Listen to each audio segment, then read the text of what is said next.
Okay, so I made this video to tell you the story about how I met Joseph and Resty Arineitwe and came to know about Hope Shine Uganda because it's one of the most divine orchestrations I've ever been a part of. You will not believe this story. And listen, I'm not a filmmaker or anything, and I just spent 100 million hours on this just to try to tell it in the most entertaining way. So stick with me, okay? Let's do this. Joseph and Resty and their team at Hope Shine are some of the most incredible humans I have ever come across. They inspire me to be so much better and to sacrifice so much more for the good of others. I love them like family, and I just want to share them with everyone I know. And hopefully, I can encourage you to love them as well. I just know that you will. And most importantly, Joseph is coming to Utah to share his story, to tell about all the good they do at Hope Shine and how it came to be. So the purpose of this video is to hype up all my local friends so they'll want to come to my house and meet him when he's here. All right, let's get into this. It was April 2024, and a lot had happened for Be a Little Too Kind up until that point. We were recognized on news stations, podcasts, magazines, events, and even accepted an award at the Utah Kindness Summit. Because of this, I began to feel a little pressure, like I needed to do more for Be a Little Too Kind, but I wasn't really sure what direction to go in. Sometimes bigger is not always better, and that was kind of my feeling. I didn't want to lose the intimacy we had created with the homies over the last few years. After lots of pondering, I chose to just keep doing what we do each week and not stress about making it bigger. I love the time I get to spend cooking and hanging with the homies, and I love seeing all the many people contribute to make that happen each week. More than anything, I just wanted to make sure I was taking Be a Little Too Kind in the direction that God wanted me to take it. After all, this was His mission. I was just along for the ride. So in my prayers, every single night, I included this line: Heavenly Father, I'm happy just doing what we do each week with Be a Little Too Kind. But if you want me to expand my reach, you have got to let me know. Otherwise, I'll just keep on keeping on. Okay, wait, stop. This is an important part of the story, so I want to make sure you're paying attention. You have to remember some words of this prayer exactly. So, blah, blah, blah. If you want me to expand my reach, don't forget it, okay? Good. We can continue. On June 13th, I received a LinkedIn connection request from an African guy named Joseph. I glanced at it quickly and then ignored it without accepting it. From my experience up until that point, most requests from Africans on social media tended to be some sort of scam, so I didn't think twice about it. The very next day, June 14th, I checked my email and I had received an email in my account from that same guy who requested me on LinkedIn. This made me think for a moment that maybe this wasn't a scam. Maybe I should take the time to read what he had written. The email began by introducing himself and the organization that he and his wife run in Uganda. He explained that he'd been following Be a Little Too Kind's work for a few months and was very impressed with what we do for the less fortunate. He talked about how his organization, Hope Shine Uganda, works with girls living in extreme poverty who live in the slums of Kampala. He explained that they have programs designed to help them, and one of them is a feeding program. He talked about the food bags that they give out each month and what's in them. He said they also enroll a lot of these women in their vocational programs so they can learn how to start a business and take care of themselves and their children. He said that their mission was to empower vulnerable women and girls to break the cycle of poverty and become independent. Reading all of this was touching my heart, and I felt the spirit so strong. But wait, this is the best part right here. You're not going to believe it. And then he wrote, "Have you prayed about expanding your reach internationally?" Wait, what? What did I just read? Have I prayed about expanding my reach internationally? I thought back to my prayer I had been praying every single day since April, where I had said almost those exact same words I had just read. If you want me to expand my reach, the only difference was I had left out the word internationally. I never imagined this was where I needed to start looking to expand. Never in a million years had I ever thought of it. Africa. I was stunned. And as crazy as this sounds, it's not even the best part of this story, so stay with me. It's going to blow your mind towards the end. I promise. He finished the email saying they'd love to partner with us if we were open to it, and gave me all his social media links. He also offered to hop on a FaceTime call to meet him and his wife and to learn more about Hope Shine Uganda. And that was it. No scam, no request for money or weird proposition, just a really sweet email cheering for Be a Little Too Kind and connecting it to what they do over in Uganda. They also included some photos of their feeding program, and as a cherry on top, the food bags the women were holding were one of the Be a Little Too Kind colors. And you know I love the Be a Little Too Kind colors. I sat there for a minute in the parking lot crying. First of all, I felt so bad for making so many wrong assumptions about Joseph. But more importantly, I felt something. This was real, and I knew this was the beginning of something big, something I couldn't fully grasp yet, and something that terrified me, but something very, very big. Over the next couple of months, I spent time learning about Hope Shine. I went on all their social media platforms, scrolling and learning as much as I could. I Googled them and read every article I could get my hands on. I went on YouTube and watched all of their videos. I fell in love with these people I was watching and learning about without even having met them. Finally, I set up a FaceTime with Joseph and his wife Resty to get to know them and ask more questions. I hate FaceTime, and I always feel so awkward on it. But as soon as I got on the call with them, it felt like home.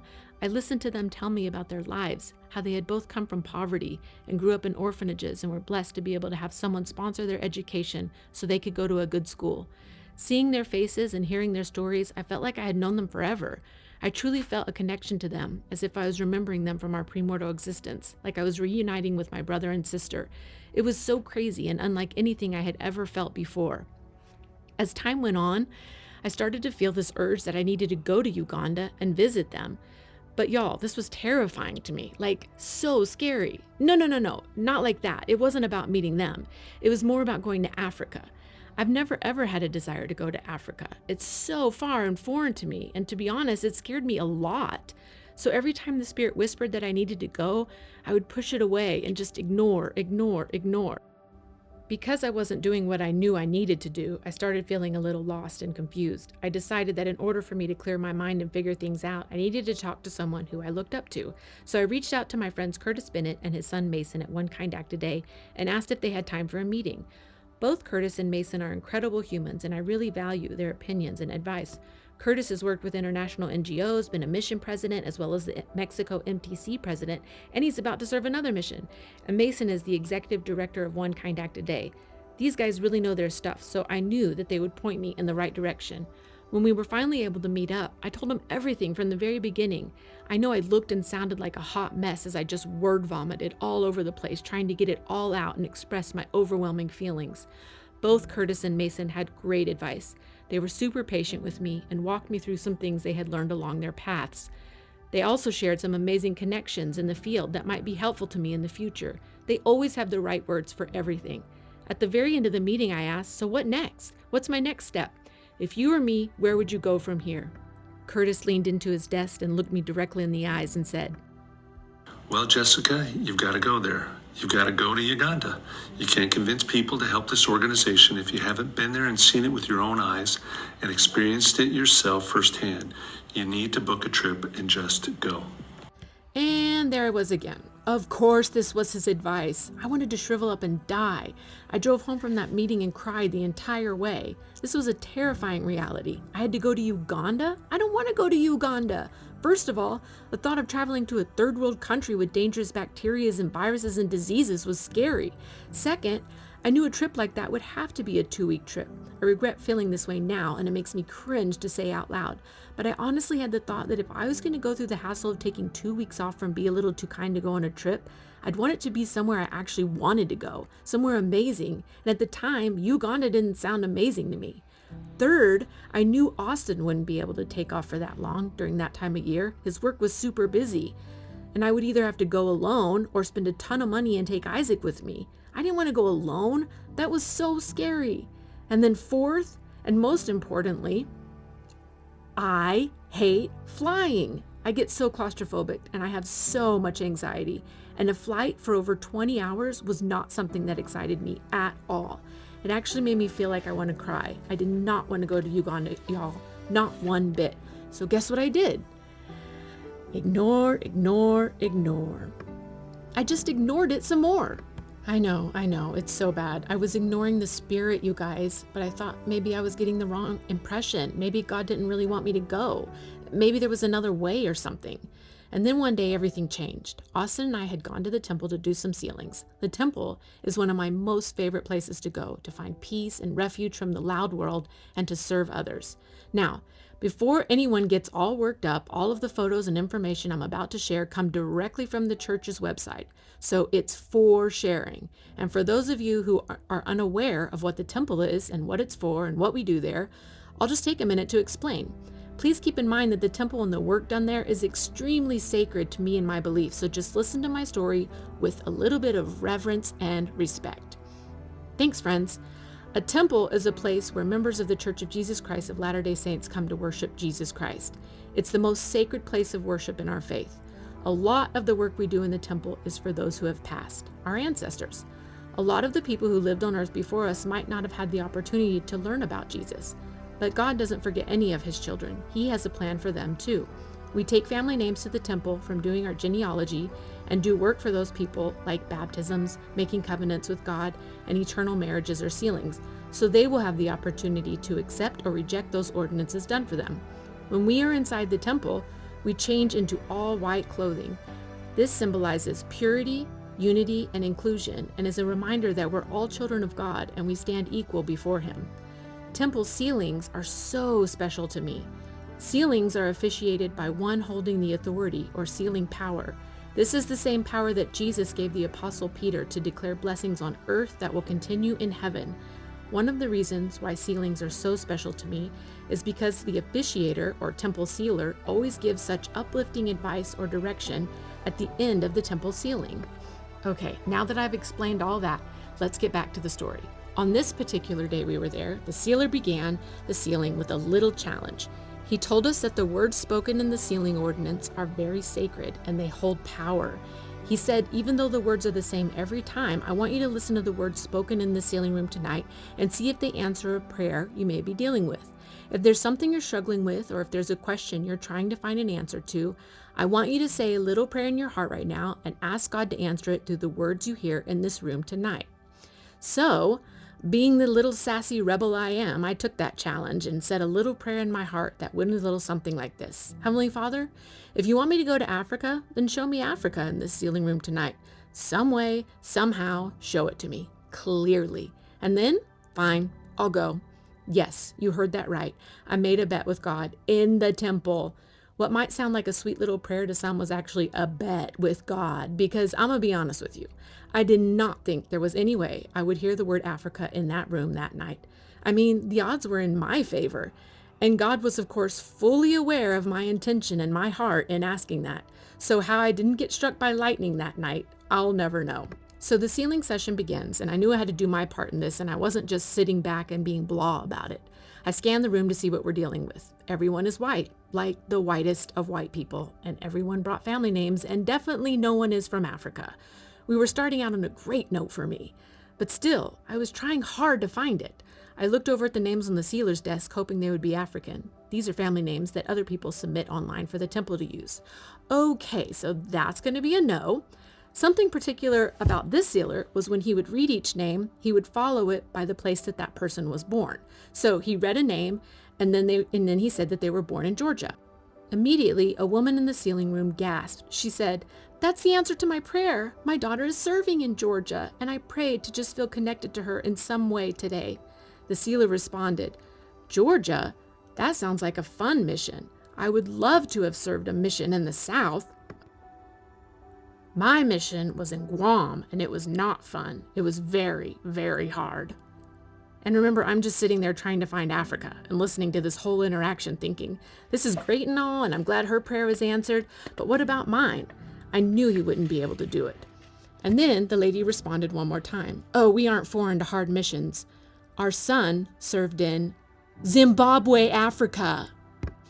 Africa, y'all. He did it.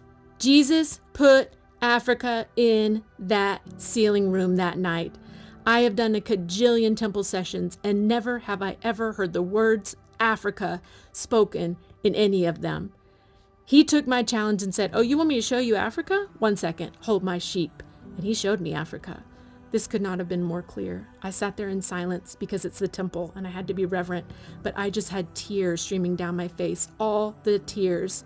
Some of the tears were for the realization that I had to go to Uganda. I couldn't ignore that reality any longer. But most of the tears were because I had just witnessed a miracle, and there was no denying it. The only reason I was able to find Africa in that sealing room was because of Jesus. He needed me to go. As soon as Austin and I got in the car to leave, I looked at him and said, "I need to book my ticket to Uganda. I'm going. No doubt about it."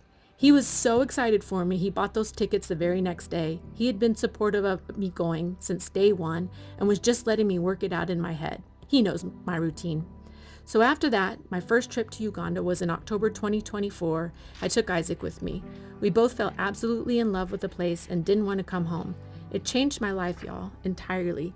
We spent the majority of our time doing service projects with Hope Shine, getting to know the students and visiting former students in their shops. The experience was so sacred. I also realized there was absolutely nothing to be scared of at all. A lot of the time, the adversary likes to use fear to keep us from doing incredible things, and I was so glad I overcame that fear and pushed forward.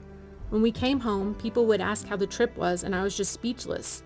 It was like there weren't words that existed to explain how special that experience was for both of us. And then, in June 2025, we went back to Uganda, but this time we took more of our family so they could fall in love too. And oh my goodness, they sure did. They really did. On that trip, we did even more service projects with Hope Shine. We provided pregnancy scans to mothers, cooked an entire meal, and fed all the girls and nightlife workers in the community. We helped Anita set up her new shop. We visited former students at their shops and celebrated their successes, and basically just loved on all of our friends at Hope Shine. Uganda, and especially Hope Shine, has become such a holy and sacred place to us, and Joseph and Resty and their entire team at Hope Shine have become our second family. We love them and all that they're doing so much, and we really just want everyone to know about it. And that's why I made this video, is to share that with you. So, we decided to invite Joseph to Utah during his annual trip to the US. And we are inviting anyone local who is interested in meeting him and hearing his story to our home in Highland, Utah for a cozy dinner chat and chew. That special night will be on November 1st. You won't want to miss it. So if you want to come to our house and meet Joseph and hear his story, then message me and I'll give you all the details. We would love to have you. The end.